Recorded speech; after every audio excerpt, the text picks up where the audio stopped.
43 බලන්න රූපයේ දැක්වෙන පරිදි දිග සහ හරස්කඩ වර්ගඵල සමාන ඇල්මිනියම් සහ තඹ කම්බි දෙකක් එකිනෙකට සම්බන්ධ කර ධාරාවක් ගලා යාමට සලස්වනු ලැබේ. හරිද? ඊට පස්සේ කියනවා එක් එක් කම්බිය සම්බන්ධයෙන් නිවැරදි ප්‍රකාශ වන්නේ කියලා කියනවා. නේද? දැන් ඔයාලා මට හිතලා කියන්න ඇයි මේකෙදි මෙන්න මේ විදිහට කියන්නේ? දිග සහ හරස්කඩ වර්ගඵලය සමාන කියලා කියන්නේ ඇයි? හරිද? තමයි දිගයි හරස්කඩ වර්ගඵලයයි සමානයි කියන්නේ ඇයි? මොකද ඔයාලා මතකද ප්‍රතිරෝධය R සමානයි රෝයල් බෙදීම A මතකද සූත්‍රය? ඕකට අනුව දිග වෙනස් වෙනකොට හරස්කඩ වර්ගඵල වෙනස් වෙනකොට ප්‍රතිරෝධය මොකද වෙන්නේ කම්බියක තියෙන? ඒක වෙනස් වෙලා යනවා. කියන්නේ දිග සහ හරස්කඩ කියන එකේ වෙනසක් නැහැ කියලා සලකන්න කියන්නේ. ඔයාලා A ගැන හිතන්න යන්න එපා. ඒ කියන්නේ L සහ A ගැන හිතන්න යන්න එපා. ඒ හැර කියනවා මෙයා ඇල්මිනියම්, මෙයා කොපර්, මෙයා රහ තමයි විභවයක් සපයලා තියෙන්නේ.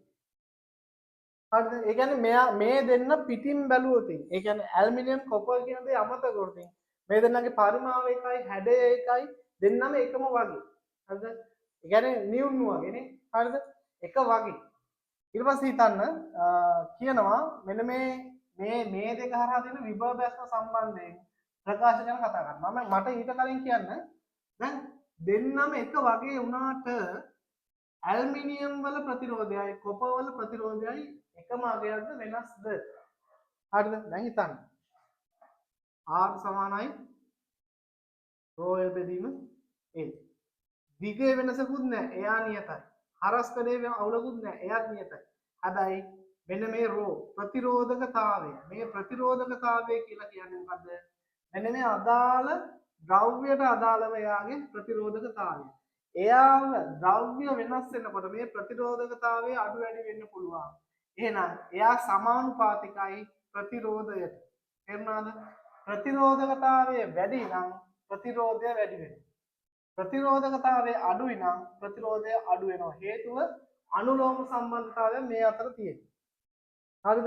එහෙනම් වඩාත්ම වැඩිපුරම ධාරාවක් ගලාගෙන යන්නේ. ඒ කියන්නේ ප්‍රතිරෝධය අඩුම එක්කෙනා ඇල්මිනියම්ද කොපර්ද? එකමද හිතන්න. ඇල්මිනියම් වලින් වැඩිපුරම ධාරාව ගලාගෙන යන ලේසි. කියන්නේ බාධාව අඩුම වෙන්නේ කොපර්ද ඇල්මිනියම්? කොපර්. හරිද? ඒක කොපර් වලින් එහෙම මේ තියෙන ඒවා කපාගෙන යන එහෙම උර වෙන්නේ නේද? يعني තඹ කම්බි වලින් හදලා තියෙන ඒවා හොඳට විදුලි දෙන. හැබැයි ඒක මිල අධිකයි. නේද? ඉස්සර ගානකුත් වෙනවා. හරිද? ඇල්මිනියම් තමයි නමුත් බහුලවම භාවිත කරනවා. ඔය ලයිටර් වල තියෙන ඇල්මිනියම් හේතුව තමයි එයා මිලෙන් අඩුයි සහ සැහැල්ලුයි. අරතරම්ම නැතත් ඊට ආසන්න වශයෙන් මෙයාගේ ප්‍රතිරෝධය අඩු සහ හොඳින් විදුලිය ගමන් කරනවා. ඒ කියන්නේ අපි හිතුවොත් ප්‍රතිරෝධයක් කියලා අපි නිකන් අගයක් ගැන හිතමු. මෙහෙම R වන්නට හිතුවොත් මෙයාගේ ප්‍රතිරෝධය R වුණොත් මෙයා ඊට වඩා මොකද වෙන්නේ? වැඩි වෙන්න ඕනේ ප්‍රතිරෝධය. හරිද? ඊට පස්සේ හිතන්න මේ දෙන්න තියෙන්නේ සමාන්තරගතවද ශ්‍රේණිගතව. සරලව කිව්වොත් ඔය තියෙන්නේ මෙන්න මෙහෙම පරිපතයක්. ඒ කියන්නේ මෙතනත් ප්‍රතිරෝධයක් තියෙනවා, මෙතනත් ප්‍රතිරෝධයක් තියෙනවා. අරකට වඩා මේක විශාලයි.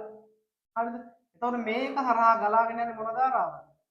එකම ධාරාවක්. අයි එකම ධාරාවක් ගලාගෙන යනවා. එතකොට හිතන්න මෙහෙම ධාරාවක් ගලාගෙන මේ දෙන්න ශ්‍රේණිගතයි නම් ශ්‍රේණිගත පරිපතයක නැත්නම් ශ්‍රේණිගත ප්‍රතිරෝධ පද්ධතියක මෙන්න මේකේ තියෙන විභවය V නම් V බෙදෙන්නේ කොහොමද?